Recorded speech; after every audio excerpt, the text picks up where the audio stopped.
Cordial saludo, mi nombre es Juan Alejandro Pérez y en colaboración con mi compañero Juan Alejandro Orozco realizaremos la exposición final de la asignatura de estructuras de datos. Básicamente dividimos esta sustentación en dos partes. En este caso yo comenzaré introduciendo el tema de grafos y teoría de grafos.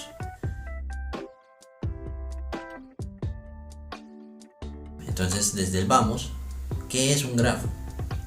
Un grafo es básicamente un conjunto de vértices que se unen por líneas. Ya hablándolo desde una forma más técnica, como se pudo ver, estos vértices se denominan nodos y las líneas se denominan aristas. Para dar un ejemplo un poco más habitual, un poco más cotidiano de lo que se puede ver de teoría de grafos en la vida cotidiana, podemos usar como ejemplo un conjunto de computadoras interconectadas entre sí, o yendo a un campo un poco más familiar para nosotros los estudiantes de estructuras de datos, podemos pensar en un árbol binario de búsqueda, ya que esencialmente todo árbol como estructura de datos es un grafo. Ahora bien, para aquellos que tuvimos que realizar esta investigación, pudimos notar algunos términos que, gracias al conocimiento previo que ya teníamos por parte del estudio de los árboles y los árboles binarios de búsqueda, ya se nos hacían un poco familiares. Cosas como el orden de un grafo o el grado de un nodo se nos hacen ya bastante conocidos. Pero, ¿y si hablamos de longitud de un camino o de un camino como tal? Si hablamos de una tabla de vértices, si hablamos de una lista de adyacencia, de la cual ondearemos más tarde, o si hablamos, por ejemplo, de los tipos de grafos. Básicamente, según cómo se conectan las aristas, podemos dividir los grafos en dos categorías fundamentales: los grafos dirigidos y los no dirigidos. En la primera ilustración que veremos ahora, podremos percatarnos de la gran diferencia entre uno y otro. Básicamente, el grafo dirigido tiene un solo sentido sobre el cual la información se puede conducir entre vértices, entre nodos, mientras que el grafo no dirigido puede transportar la información, puede transportarse entre nodos de manera bidireccional. Hablándolo en un lenguaje un poco más coloquial, básicamente nos podemos mover entre nodos en cualquier sentido, ¿sí?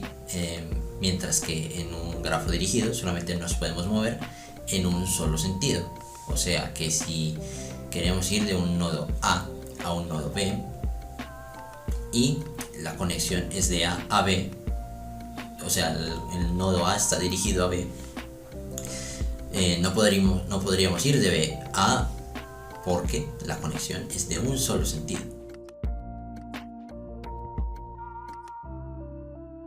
Muy bien, para esta siguiente parte del video me apoyaré de la plataforma de VisualGo, una página especializada en la visualización del funcionamiento y comportamiento de las estructuras de datos para dinamizar su aprendizaje.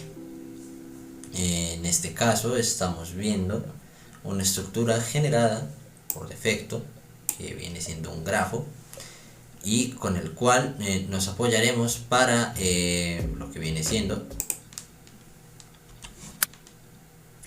el aprendizaje de sus operaciones básicas. Como pueden ver, cada grafo está enumerado según un orden cualesquiera. Como sabemos, grafos como los árboles binarios de búsqueda están por defecto ordenados, pero no es una condición obligatoria para un grafo cualesquiera, como es el caso de este. Ok, básicamente las operaciones básicas que vamos a ver son la inserción tanto de un vértice como de una arista y su respectiva eliminación.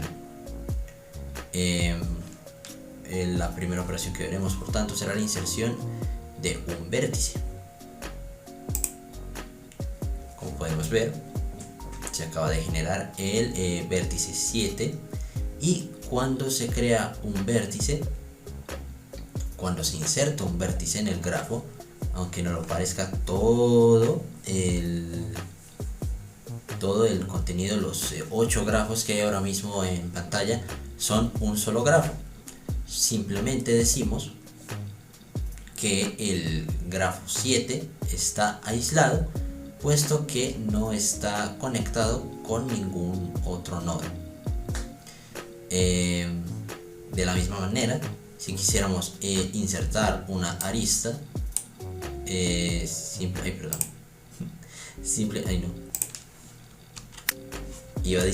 simplemente vemos que para que esto suceda tiene que estar conectada a un nodo. Supongamos que generamos una arista sin que esté conectada a otro nodo, pues lo que va a pasar es que en el punto que no esté conectado a ningún nodo de la arista se generará otro nodo. Es una parte fundamental del proceso. Está bien, ahora supongamos que vamos a eliminar un nodo. En este caso eliminaremos el 2. Lo que va a suceder es que se eliminarán todas sus conexiones o aristas, y simplemente dejará de hacer parte del grafo, como podremos ver a continuación. En cosas como las matrices de adyacencia y las listas de adyacencia, podremos ver más adelante las afectaciones que puede llegar a tener este tipo de eliminaciones. Y por supuesto, eliminar una arista no podría ser más simple. Lo único que pasaría es que al eliminarla se eliminan, por supuesto, las conexiones que lleguen a tener con otro nodo, y si este nodo estuviese sin conexiones después de la eliminación de la arista, pues quedaría aislado, como podría haber estado desde un inicio.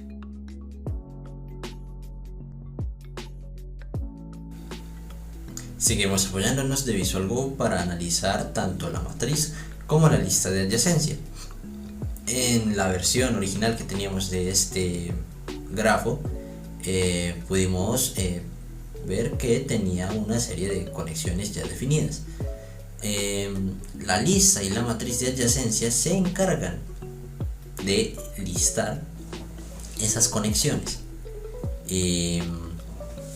Como podemos ver en la matriz de adyacencia, de forma, digámoslo, cartesiana, podríamos decir, se van anotando el número de conexiones que puede tener un grafo, porque desde luego un nodo, porque desde luego no debemos descartar la idea de que dos nodos estén conectados por dos aristas distintas. Entonces, en cada casilla de la matriz, en este caso, se señalan el número de conexiones que tienen una casilla en común. Como podemos ver, por ejemplo, el nodo 0 y el nodo 1 están conectados una vez, como podemos ver aquí. Y en este caso, por parte de Visual Bow, las conexiones que no existen, por ejemplo, vemos que el 3 y el 0 no están directamente conectados, entonces no tienen un número. Pero si nosotros generamos esa conexión, pues como podemos ver, aquí se señala inmediatamente, y si la eliminamos, pues desaparece. En la lista de adyacencia lo que se listan es los nodos que están conectados entre sí, y no específicamente el número de conexiones que hay entre una y otra. Se señala directamente el grupo de nodos que están conectados entre sí. Como señalé hace un rato, si se elimina un nodo, eso implicaría que algunas conexiones se eliminaran, y eso se ve reflejado, como podremos ver, en la matriz y en la lista de adyacencia.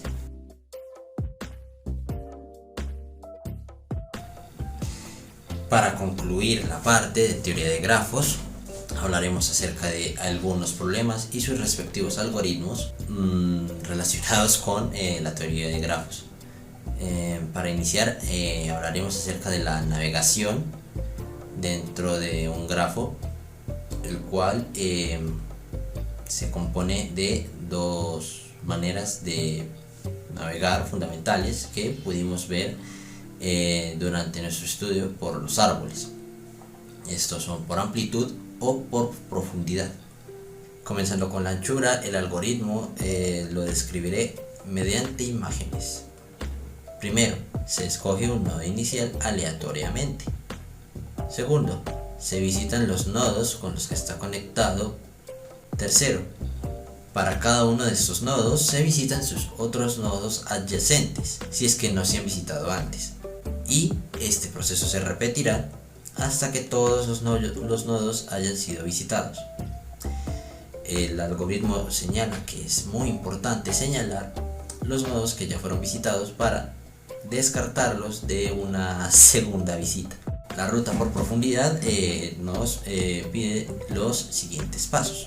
Nuevamente, con el primer paso escogemos un nodo aleatoriamente, y luego se visita un nodo adyacente cualquiera al nodo inicial escogido. Aplicando recursividad, nos moveremos a otro nodo adyacente, trazando un camino por todo el grafo. Cuando no podamos avanzar más, el cuarto paso indica que regresamos con recursividad a un punto en el que sí podamos movernos a otro nodo, y repetiremos este proceso hasta haber visitado todo el grafo. En caso de que no podamos seguir avanzando, retrocederemos con recursividad hasta el paso 2 y proseguiremos hasta haber completado todo el recorrido. Luego, en honor al famoso matemático Euler, tenemos el problema del camino más corto y sus respectivos algoritmos. Básicamente, el problema del camino más corto consiste en el dilema de poder recorrer todo el grafo por el menor número de movimientos posible, por llamarlo de alguna forma. Los algoritmos más famosos para resolverse el problema son el de Dijkstra, el de Bellman-Ford, el de Floyd-Warshall, el de Johnson y el de Viterbi. La expansión mínima consiste básicamente en enlazar todos los nodos de un grafo conexo o un grafo cuyos nodos están todos conectados por el mínimo costo. Y aquí vamos a hablar de un concepto llamado peso de conexión, y es que básicamente pensemos en que las aristas tienen un peso o un número, el cual indica el valor que cuesta cruzar por ellas.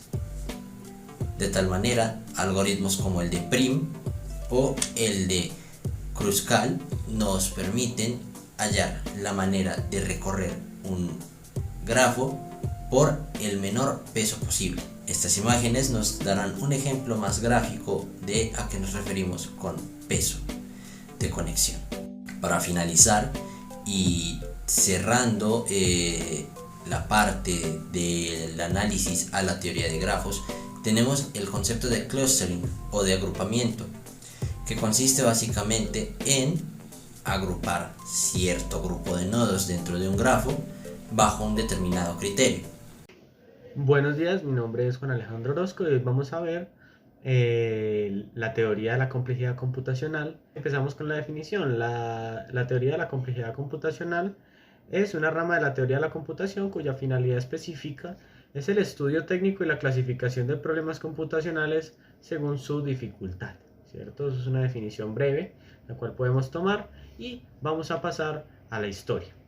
Y podríamos empezar pues con la creación de la máquina de Turing en el 36, ¿cierto? 1936 para ser más específicos.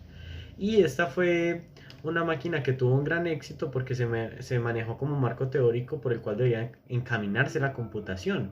Pero empezó a fallar, ¿cierto? Empezó a fallar y debido a estos fallos, en los años 60 nace el concepto de complejidad computacional, a partir del concepto de medir el tiempo y el espacio como una función de longitud de entrada, es decir, como un f de x.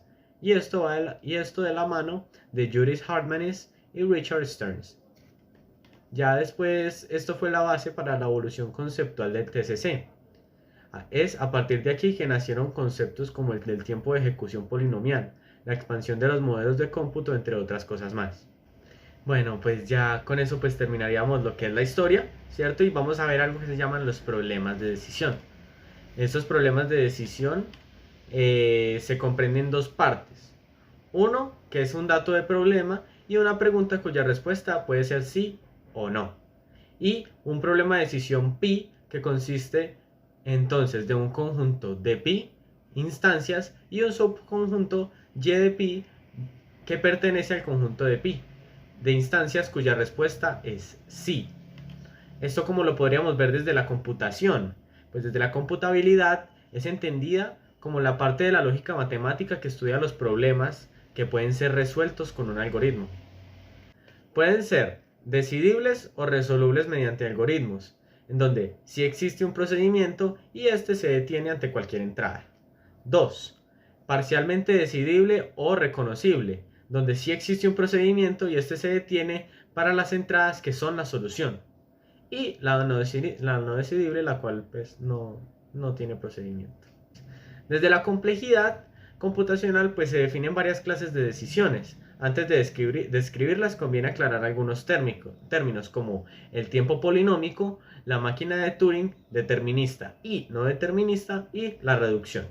Listo, y el tiempo polinómico, pues por definirlo así, en 1965 Jack Edmonds definió un algoritmo en el cual un polinomio limitaba el tiempo de ejecución. Por eso se le da la denominación de tiempo polinómico. En la máquina de Turing determinista y no determinista, la entrada de una máquina de Turing viene determinada por una pareja, el estado actual y el símbolo leído. Las acciones por tomar en función de entrada son el cambio de estado, la escritura de un nuevo símbolo y el movimiento del dispositivo hacia adelante o hacia atrás, en el caso de que exista a lo sumo una posibilidad de ejecución para cada pareja. Se diría que es MT determinista, mientras que en caso de que ésta exista al menos una pareja con más de una posible combinación de actuaciones, se diría que se trata de una MT no determinista.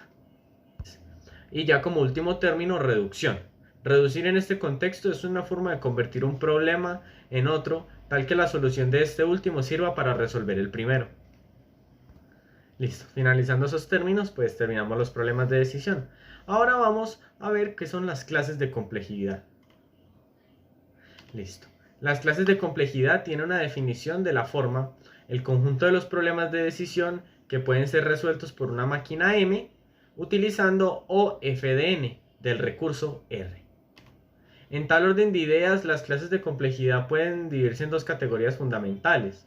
según el tiempo requerido para resolver el problema y según el espacio de memoria que se debe usar para resolver el problema. Pues ya sabiendo esto, pues podríamos hablar muy bien del P y el NP. Por lo dicho anteriormente, la clase de complejidad de los problemas de decisión que pueden ser resueltos en tiempo polinómico calculado a partir de la entrada por un algoritmo determinista es llamada P. Cuando se trata de un algoritmo no determinista, la clase se le llama NP. Ya terminando con las clases de complejidad, podríamos empezar a ver la eficiencia algorítmica y el análisis de costos. Este término es usado para describir aquellas propiedades de los algoritmos que están relacionadas con la cantidad de recursos utilizados por el algoritmo o la cantidad de tiempo que se toma para realizar una acción. Pues aquí entraría el uso del análisis de costos, donde está la complejidad temporal, la cual mide el tiempo en el cual el algoritmo se demora en total o en resolver una determinada acción. Y pues esto la verdad se ve muy influenciado por el hardware, la cual puede acelerar o desacelerar los procesos que genera el computador. ¿Listo? La complejidad espacial, pues esta complejidad espacial pues ya es más fácil, donde nos hablan pues del gasto y uso de RAM, de memoria y de muchos otros componentes como el caché y esas cosas. La complejidad espacial pues ya se trata del gasto determinado de componentes según los datos de entrada y de salida. Ya seguiremos con lo que se llama la notación asintótica. Esta notación se usa en ejercicios de eficiencia de algoritmos o a la hora de revisar la eficiencia y tiene varios términos como O grande, ¿cierto? Este término se refiere a la función que expresa el mayor o igual crecimiento de la función principal, que en simples palabras sería el peor de los casos o en el que se gasta más tiempo y recursos, en el que más se utiliza o estándar. Esta se utiliza mucho por las empresas para determinar si un algoritmo es efectivo o no, binando el peor de sus casos y qué tan malo puede resultar para el algoritmo. Ya sigue la O pequeña, ¿cierto? Esta es una función la cual representa un caso del algoritmo que está en lo peor, sin embargo, pues está muy alejado de la realidad del algoritmo como para representar el nivel más bajo. Para hacer una aclaración de aquí en adelante, pues en muchos videos de información y páginas se utiliza omega grande y omega pequeña, ¿cierto? Pero pues también en otros videos se utilizó y hasta en el informe el signo de teta para representar de teta de grande y de teta pequeña. Aquí pues también se puede ver teta escrito ahí, pero pues yo lo voy a utilizar en mi lenguaje como omega. Ya en omega grande es un término que al contrario de o grande tiende a ser igual o mejor en uso de tiempo o recursos, donde se podría ver usando métodos los cuales reduzcan los procesos o utilización de recursos para el mejoramiento del algoritmo. Ya lo mismo que la O pequeña, este omega pequeño trata de ver la forma en la cual el algoritmo puede llegar a ser ¿cómo decirlo? O sea, lo mejor posible o expresándome mejor un caso hipotético donde el gasto buscado, que se reduzca si sea el de tiempo o el de recursos, sea minimizado casi al total. Ya para finalizar después de este omega pequeño, nos queda pues también por malentendidos entre páginas y fuentes de información, teta grande o zeta grande. Ya pues este z grande representa la función por el cual se maneja toda la función, ¿cierto? O sea, es una función, no sabría si decir una o dos, que representan el interior o por donde se mueve todo el algoritmo con respecto a su ejecución y uso de recursos. Y pues estos serían los términos de la notación asintótica, los cuales se usan y sirven mucho para la revisión de eficiencia algorítmica y también de coste algorítmico con respecto al tiempo o uso de memoria. Acabando este ejercicio de la notación asintótica, ya podríamos ver más o menos los costes de algunos algoritmos que vimos en esta materia de estructura de datos, tales como las listas, los vectores, los árboles y los últimos grafos. Entonces podríamos ver sus costes, ¿cierto? Sus costes y cómo y por qué son esos costes. Entonces, por ejemplo, para el recorrido recursivo de un árbol, podríamos ver la función O grande m a la n, siendo m el número de niveles obtenidos en el árbol, ¿cierto? N va a ser un factor el cual va a influir linealmente, por decirlo así, en la cantidad de ejecuciones, y la n va a ser el número de ramas a las que va a llegar, por decirlo así. Entonces él tiene que entrar y volver, y esto lo podríamos expresar como una función exponencial sobre m. Ya para el recorrido de una lista, este sería más bien una función lineal, pues debido a lo que vemos en todos los canales de información sobre esta notación asintótica, en la cual pues vemos que como es un recorrido secuencial, pues dependiendo del número de datos de entrada, pues más va a crecer el tiempo y uso de recursos, ¿cierto? Ya para el recorrido de un arreglo de una o más dimensiones, pues podemos ver la función n a la x, donde x es la cantidad de foranidados dependiendo de la dimensión de cantidad de vectores, ¿cierto? De la dimensión de los vectores. Entonces, si es en tercera dimensión, pues va subiendo el exponencial. Sin embargo, pues sigue siendo lineal, pero pues el factor de x va a variar dependiendo de las dimensiones de este vector. Ya para terminar, pues vemos el último algoritmo, ¿cierto? El cual sería el recorrido de un grafo para encontrar el camino más corto, basado en el algoritmo de Dijkstra, perdón ahí por la pronunciación, la cual vemos que es un ON cuadrado, una función cuadrática, la cual se utiliza para determinar la longitud del camino más corto entre dos vértices de un grafo ponderado simple, conexo y no dirigido con n vértices. Ya aquí terminaría nuestra parte, ¿cierto? Mi parte en sí. Y muchas gracias por ver este video. Que estén bien.